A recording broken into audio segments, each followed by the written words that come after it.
morning and welcome once again to your Renewed Faith Devotions as we're looking at the great influences of the faith. Today we look at 3 snapshots of God's power through Elisha. From 2 Kings chapter 6, and I read from verse 1. Some of the prophets said to Elisha, "The place where we meet with you is too cramped for us. Let's go to the Jordan and build a meeting place." He said, "Go." As one of them was felling a log, the axe head dropped into the water. He cried, "Oh no, my master, it was borrowed." Elisha asked, "Where did it drop?" He showed him the spot. Elisha cut off a branch, threw it in, and made the axe head float. "Lift it out," he said. So the man reached out his hand and took it. From 2 Kings chapter 6 and selected verses. The king of Syria was at war with Israel and planned invasions.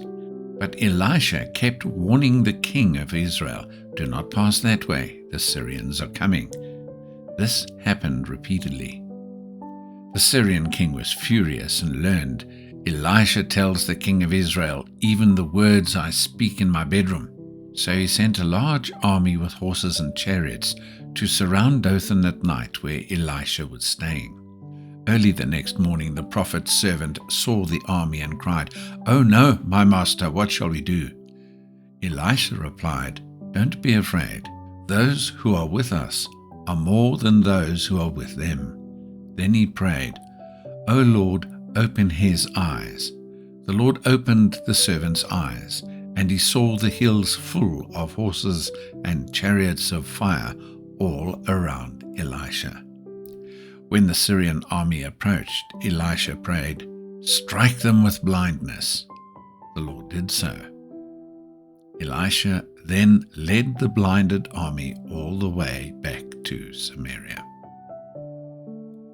From 2 Kings chapter 6 up to chapter 7 in selected verses. Later, King Ben-Hadad of Syria besieged Samaria. The famine became so severe that a donkey's head was sold for 80 shekels of silver. The king tore his clothes in despair and vowed, "Elisha will lose his head today." Elisha declared, "Hear the word of the Lord. About this time tomorrow, a seah of fine flour will sell for a shekel, and 2 seahs of barley for a shekel at the gate of Samaria." The king's officer scoffed. "Even if the Lord opened the floodgates of heaven, how could this happen?" Elisha replied, "You will see it with your own eyes, but you will not eat any of it." 4 men with leprosy at the city gate said, "Why sit here until we die? Let's go to the Syrian camp. If they kill us, we die anyway." And when they reached the camp at twilight, it was deserted. The Lord had made the Syrians hear the sound of a great army, so they fled in panic, leaving everything behind. The lepers ate, drank, and took treasure, then realized, "This is not right. We must tell the city." They reported the good news. The people rushed out and plundered the camp. Food became cheap, exactly as the Lord had said.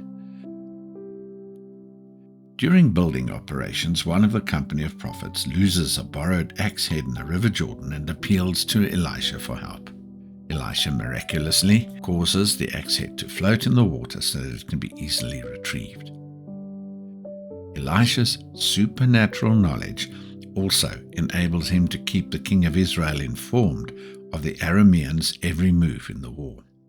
And advised of this, the king of Aram attempts to capture Elisha, but he is foiled and frustrated by the miraculous acts of the prophet.